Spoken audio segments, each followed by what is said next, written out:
Hi, everyone. I bet you're wondering why Luca is not present right now. Instead, we got myself, Sam Myers, and my brother, Ben Myers, our photographer, taking place. We are calling it the Brothers Takeover on the podcast.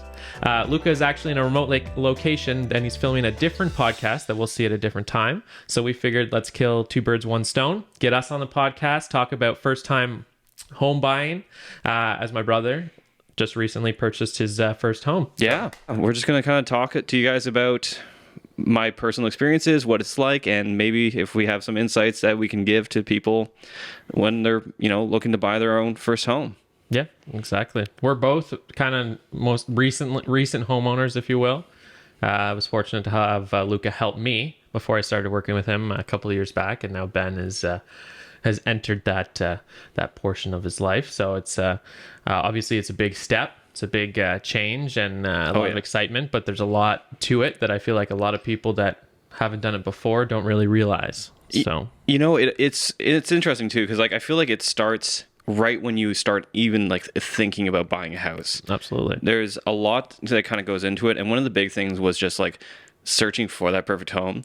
I feel like after going through the purchase process, one thing I highly recommend people to do is just get in there and start looking, or at least have a realtor lined up, because at the end of the day, you never know when the perfect property is going to show up. I mean, you're the perfect example of it. Yeah. Is that there's so many people out there that think, oh, I can't afford a home. Oh, the market's too weird, but they just don't know. And this is going to sound like a stupid statement, but it's easier to buy a house than you think. And I know that everyone's like, well, we're in a housing crisis. The things are too expensive. The cost of living so high. Yes, that's all super, super true. But the reason why I say that is it's just to encourage you to go check to see what you can afford, what makes financial sense. Because nobody really does that. They just kind of think, oh, prices are high, salaries are low, I can't do it. But look at it in a financial position, kind of relate it to, oh, I'm renting right now. Oh, if I was purchasing the house now, based on how things are supposed to appreciate, those kind of things, and what you can afford. Best thing to talk to a mortgage broker. Obviously, they'll give it to you straight about, okay, this is how it's going to work. This is what I can do. And then once you're there, talking to a realtor to kind of see what is out there. I mean, Ben exactly is the case. Wasn't necessarily ready to jump 2 feet in, but we started looking and stuff like that. And then a scenario which to this day I still think is incredible. He capitalized on a great opportunity. The house was listed for 4 hours, and then we jumped on it. So those things arise, and kind of have to be ready. Yeah. So. I mean, it was a lot of luck. Now, mind you, the other kind of key aspect to that is the fact that we were fortunate enough, and, kind of similar in your experience, that we had co-signers, that we had people with strong credits. Yes.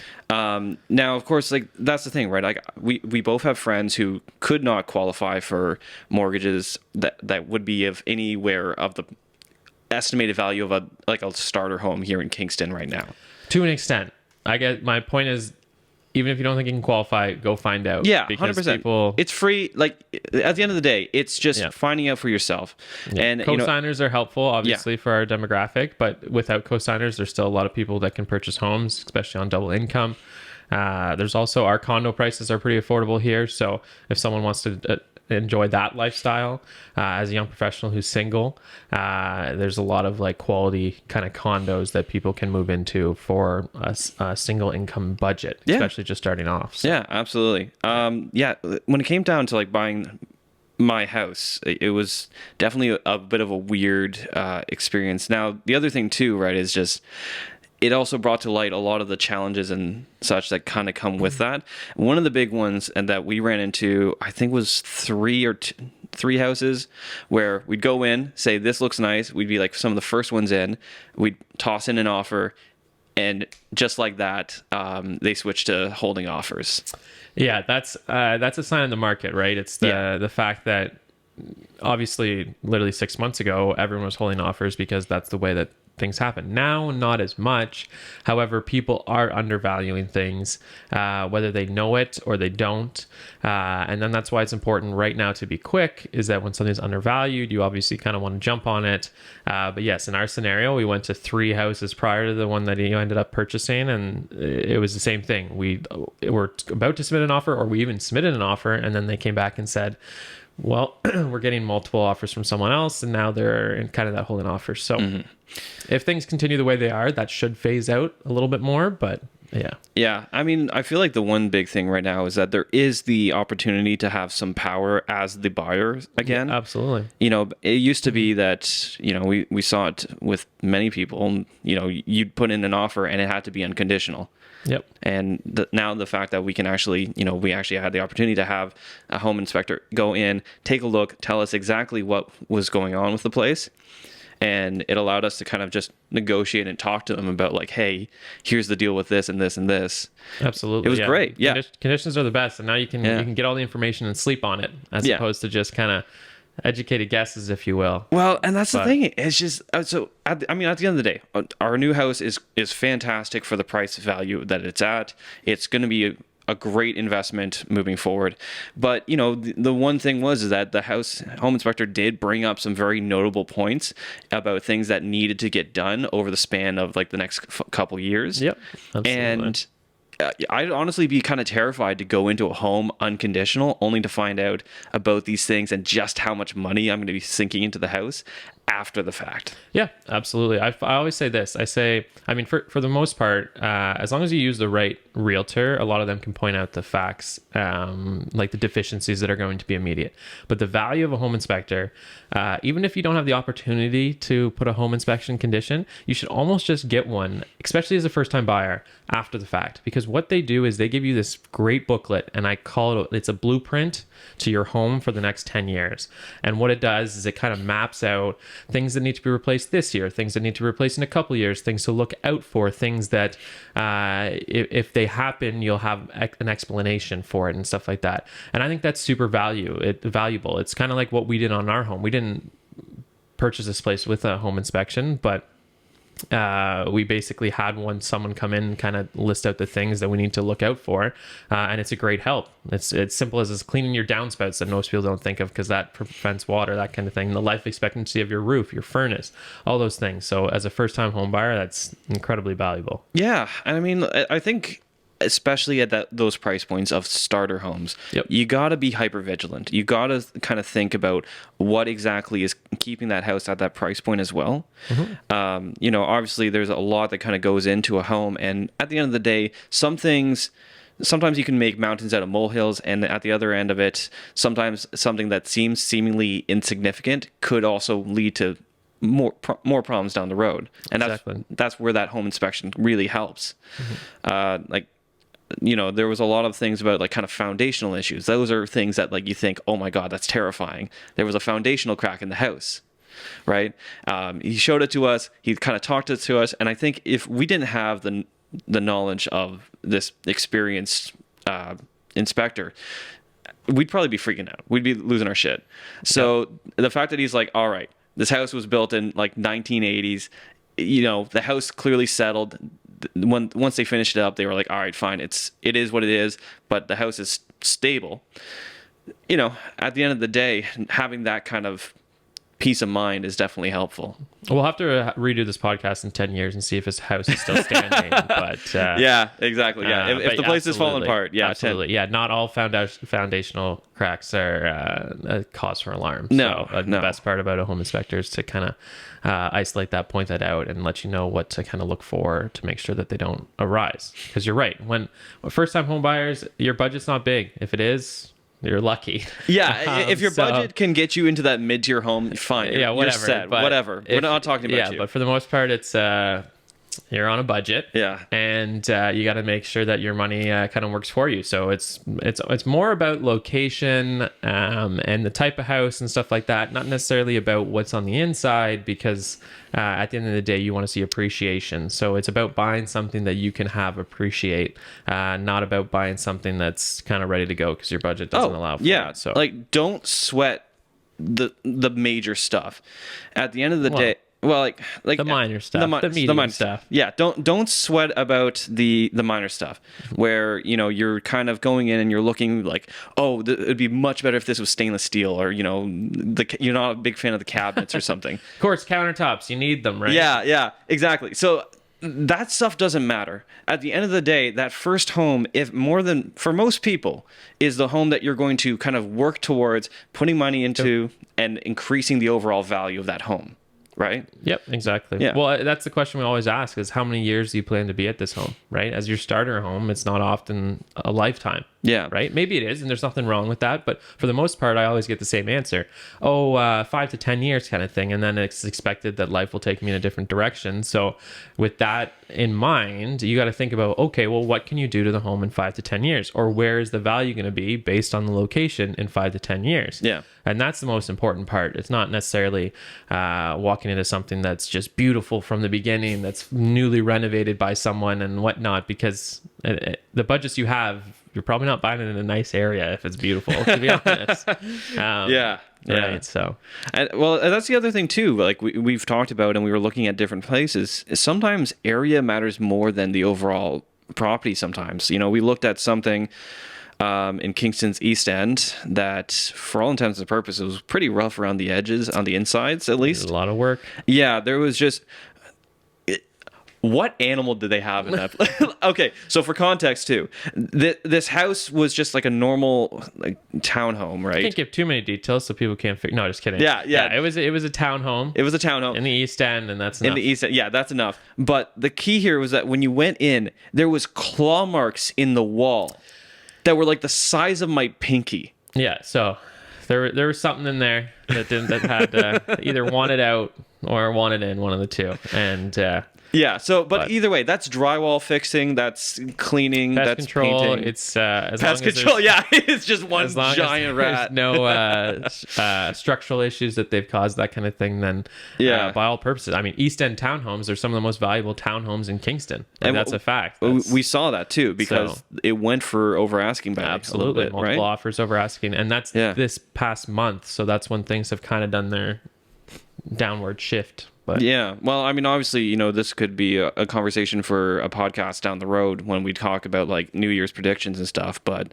there is a lot of talk about where this market's going to head and whether, we're going to see another, like we're in the dip and then the prices are going to kind of slowly go up just due to inflation and just general things about like property values and such. But I don't know. I mean, it all depends, and like it all depends on like where you are right now too, because who even knows what's going to happen with Montreal now that Wabend Crossing's open, right? Like that's where a lot of those starter homes were.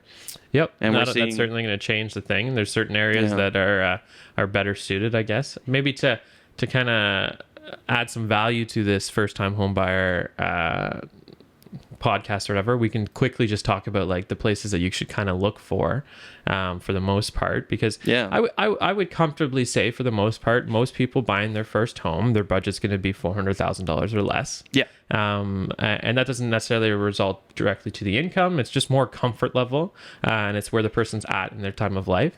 So it's like, where do you find these $400,000 homes?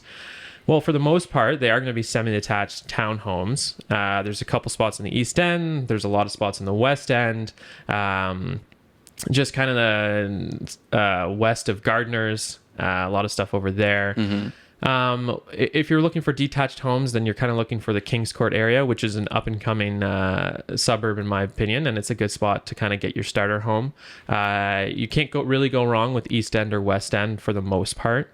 Yeah, they're both strong bets. Yeah, and then obviously, a place where your money's going to go the furthest is kind of going to be Montreal Street, just around like Conacher, Guthrie, that kind of place.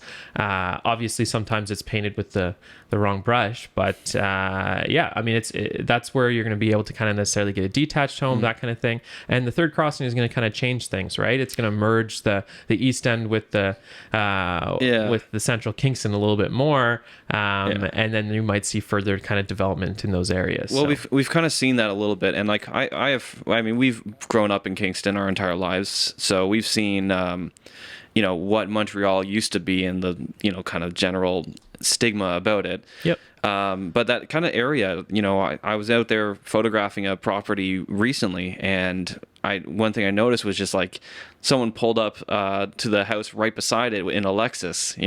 Yeah, it's really getting better. The one area Yeah. I'd say I would tell first-time home buyers to focus on, honestly, you might be getting priced out of it a little bit now at this point. Is I call it the fruit belt. So it's basically just north of Queen Street kind of area. It's where you have all those streets that are named like Plum, Pine, like just like fruit names, essentially. Pine's a fruit, eh? Well, tree, Yeah. still called the fruit belt, whatever. Yeah. Plum Street. Yeah.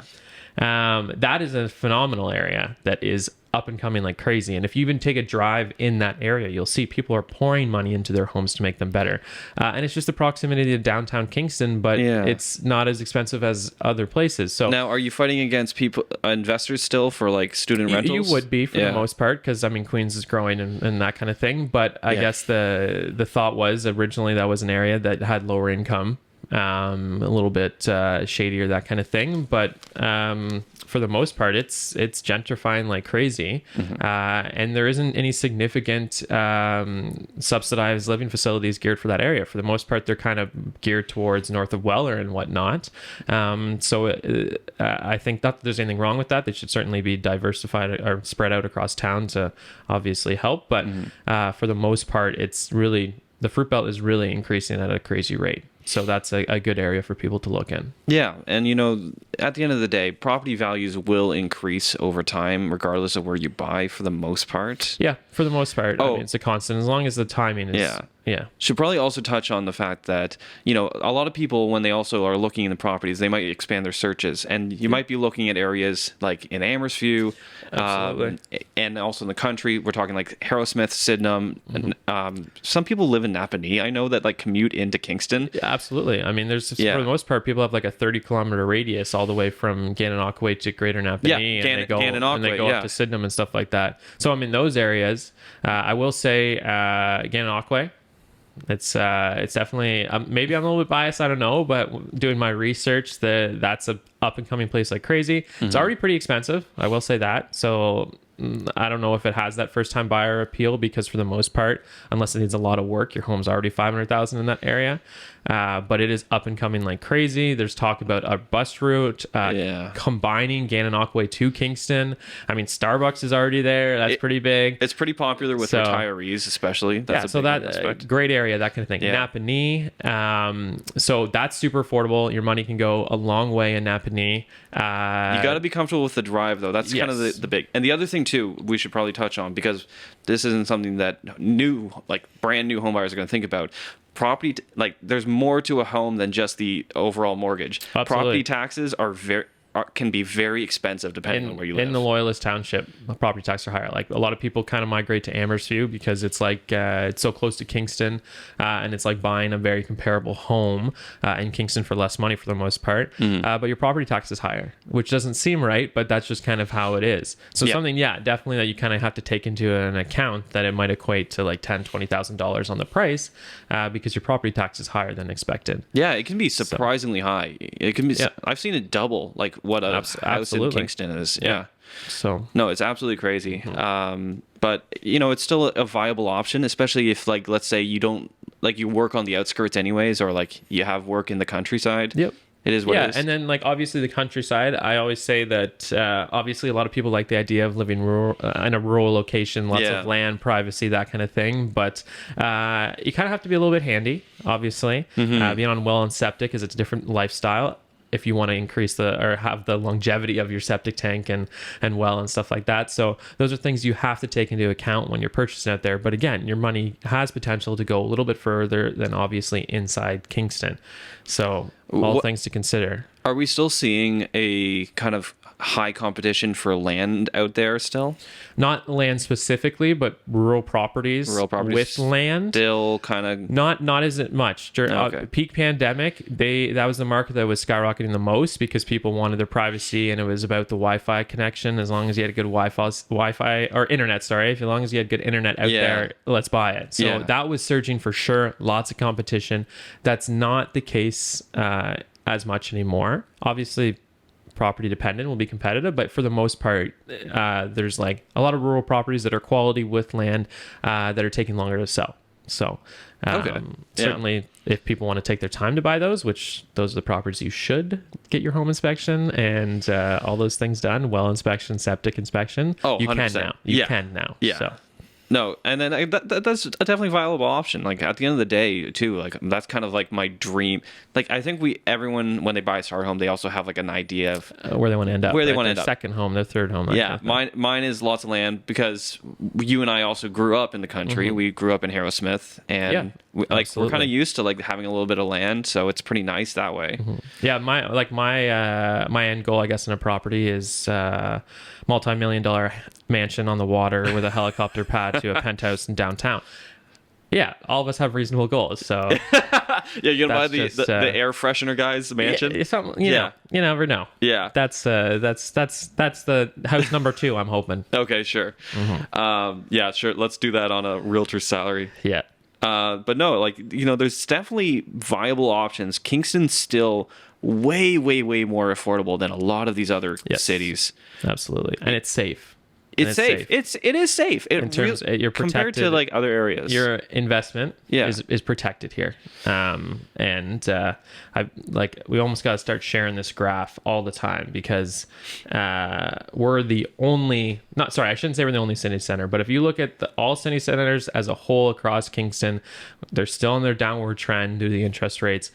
Since August, we have increased month after month in Kingston because we're that much stable. Inventory is at an all-time low. It is everywhere. So I don't know if this is going to be the trend when inventory picks up and there's more and the mortgage rates are still where they are.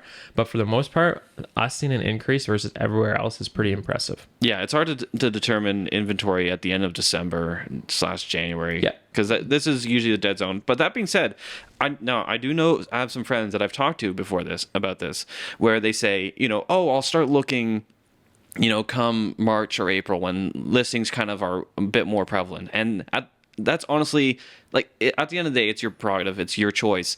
But really, you should be looking as soon as possible. Yes, everyone always says there's a better time to buy and sell, and for the most part there isn't, because every single era has its pros. Like obviously for the selling side, selling in the winter, people are like, nobody's looking, but inventory's at an all-time low, so it's balanced. Versus a spring market, yeah, a lot of people are looking, but there's also a lot of houses for sale, and it's the same super for a competitive. buyer. Yeah. Yes, you have less inventory in the winter, but there's less buyers looking, and then obviously you're more competitive in the spring, that kind of thing.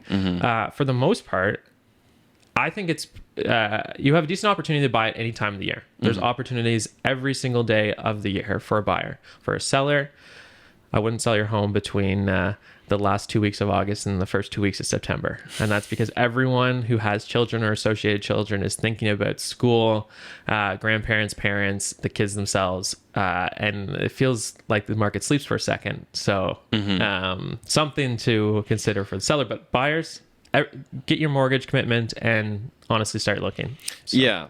And then kind of getting back to like different strats too. Let's talk like if you're a first time home buyer, so you're looking for places, get set up. Now, actually, let's talk about realtor.ca and the other like aggregate sites that can send you notifications on houses. So it's One Look Real Estate is what's the one? Home. One Home. One Home, yeah. So I noticed sometimes that One Home would get a listing before it popped up on realtor.ca. So I guess the difference is realtor.ca is a great site, obviously, for people to browse. I would say speaking with a realtor and switching to One Home once you're serious is a better option. Realtor.ca, for the most part, when things are listed, we post them on our system internally, and they immediately get sent to One Home, because One Home is essentially associated with our system. Realtor.ca gets them after that. The realtor.ca, I guess, proofs them, if you will. So there's a delay and stuff like that. In today's market, that delay shouldn't hinder people. Obviously, in the past it did. But the benefit of One Home is that it's more customizable. There's interactions you can do to it to communicate to your realtor. And it's not as overwhelming. It's very simple. It's like an email that has the property that is of interest, and you can decide whether you want to click on it or not. And that way you're not kind of bogged down with constant searching. Once you kind of get with One Home, it's basically you can relax and things will be sent your way. Yeah, So, I did like the search features overall compared to realtor.ca, Yep. and the fact that it would notify me instantaneously. That's the other thing too. If you're going to be looking for homes, be available. Like Absolutely. have availability throughout the day, whether it's you or your spouse or somebody that you trust, so that when those ideal properties come up, you can get in and see a viewing basically that day, the day that that thing is posted. Yep. Because that's the only way you can be competitive in this market still and guarantee, well, not guarantee, but increase your likelihood that you're going to be able to get in an offer before anybody else. Absolutely. Unfortunately, the unfortunate reality of today's market is we have a lot of buyers who they book their showings when it's convenient for almost everyone in the world to come and see it with them, and that obviously takes a lot of time and window the sales of the listing. It also gives a huge period for other people to go through it. And more often than not, I have a call where I'm saying, do you want to move up the showing because someone's putting an offer in? So certainly being available is key. Obviously, I know that's difficult, but at least one of the people that's key, or even if obviously find a realtor you trust. I've helped a lot of people purchase homes with them being out of town and not in a position to come see it. So virtual walkthroughs are a thing. Literally, a walkthrough can take 15 minutes if it has to. The best part about a home right now is if you can check the boxes pretty quickly, and then you can have your home inspection to do the thorough kind of check if there's things after the fact. So here's something actually from both a professional and a personal experience. Because I'm a real estate photographer, that's my profession. Don't trust just solely on the photos. Absolutely. Never just trust the photos. You don't actually truthfully know what the actual... So at the end of the day, my job is to make sure that the house looks as good as it can while also being true to life, realistic, and actually portraying the actual colors of walls, ceilings, etc. Yep. However, a camera is only a camera, and sometimes things can get lost in translation, or you'll bounce a flash and it might get a small color cast that you don't even notice until afterwards. And size of the room is completely wrong, and it only because you have to, as a photographer, you have to capture everything with wide angle lenses, that kind of thing. So you really don't know the size of the room until you kind of walk into it. 100%. Get in, take a look at the house. Okay, this is coming personally from a real estate photographer. Don't just trust the photos. Don't just trust the video, because you're not going to see those minor, those little just finer details until you're right there in person. And it goes both ways, right? For the most part, there's still realtors out there that go in there with their, I'm assuming, a flip phone, because my phone doesn't take photos this poorly. But anyways, the Vaseline covered photo. Yeah, who knows? Thumb in the photograph, walking in there, and they take it, and you're like, and then you go through the home, and it's fantastic, and you're like, wow. Well, here's an opportunity because nobody's coming to look at it. But both ways. Photos have the potential to make it look better than it is, or worse than it is. So I certainly think I showed it going in and seeing those. There was a 2.5 million listing that was shot on the phone. Yeah. It killed me. Killed me inside. There's some, cases out so there. Either way, good photos or bad photos, don't trust the photos. First-hand experience is going to be the key. iGuides are great. They're a little bit easier because you can actually kind of get a bit of an understanding. However, you got to remember that it is a fisheye, and it's a very wide lens. So even then, that's not going to be 100% accurate to the room either. Yep. But either way, there's a lot of tools at your disposal if there is if the realtor did put in the time to actually upload all those stops. Exactly. So all right, we'll probably have to wrap this up. Talking for too long. No.